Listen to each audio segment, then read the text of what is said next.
So welcome to a brand new webisode. I'm just getting ready to pass.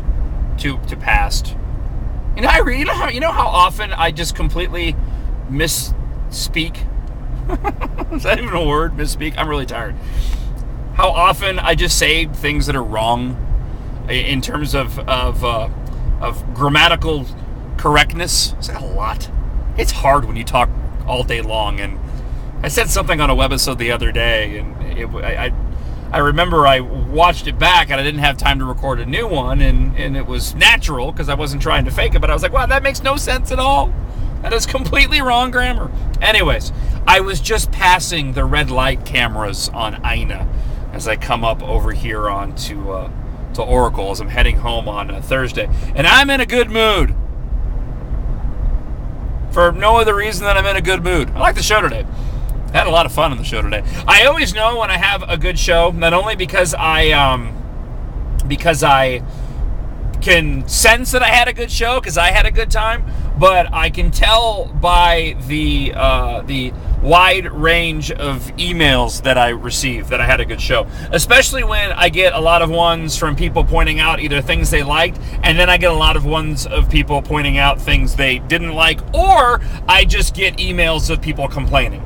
Like the one woman that emailed me today that says she listens to the show but wishes that I wouldn't be so hateful towards Hispanics. To which I emailed back, tell me one thing that I've ever said that was hateful towards Hispanics.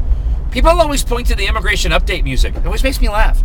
They always think it's just the immigration update music. It comes off as so disrespectful. I like the immigration update music. The border's right there. If I were up, a couple 100 feet, I could probably see it. And we live in an area that's predominantly Hispanic.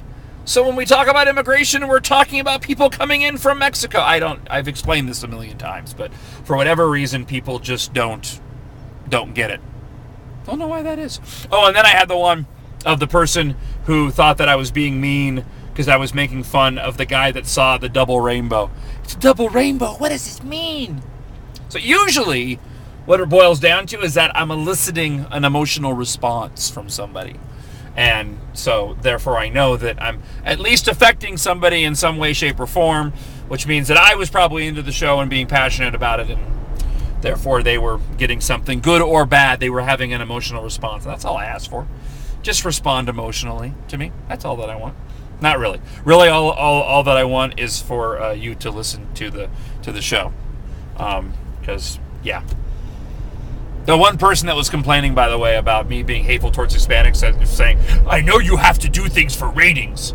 Well, to a certain degree, that's true. Yeah, I mean, I kind of live and die by the ratings. But if I knew, nobody in radio really knows exactly what to do for ratings. That's what always makes me laugh. It's like, no. I mean, somebody could fake it to try to do things for ratings. I don't fake anything. I am who I am, and I talk about what I want to talk about because I like to talk about those things. There are others, however, in our community, in the radio world, that apparently must have been in really, really, really bad radio situations because they keep trying to make this claim that shows like mine are somehow given marching orders from corporate, which just makes me laugh. I've never once, ever, here in Tucson, and as a matter of fact, for the most part, in my radio career, I mean, there's been times when we had to cover certain stories, I guess, when I was doing or do certain things in the music radio world, but never once here in Tucson did anybody ever tell me how I had to act or what I was supposed to say or what story I was, nobody ever said you have to talk about the story. No one ever said you have to talk passionately this way and get angry and get mad about the story. No one's ever told me ever how to do my show. Apparently, there's some people in town that have had that happen, and they assume that it must have happened to everybody. And darn it, I was going to get EGs, and it's crowded, and I don't want to wait in line because I'm already heading home way too late. So yeah, these people they goes, well, I don't have to deal with corporate. I don't have to deal with corporate. I don't. Sadly, corporate's got to deal with me. I think there are people that work for my company that would probably like to tell me what to talk about and what not to talk about. Because I think sometimes they scratch their heads and they go, why is he talking about that? Because I want to, and because they don't give me crap. If they told me what I had to talk about every day, I'd probably quit. So, I was going to try to come up with some kind of intelligent point to make today, but I'm in a good mood. I should be sad. I had somebody come by the station today. I'm trying to maneuver my way through this parking lot. Look a Walmart. Love me a Walmart.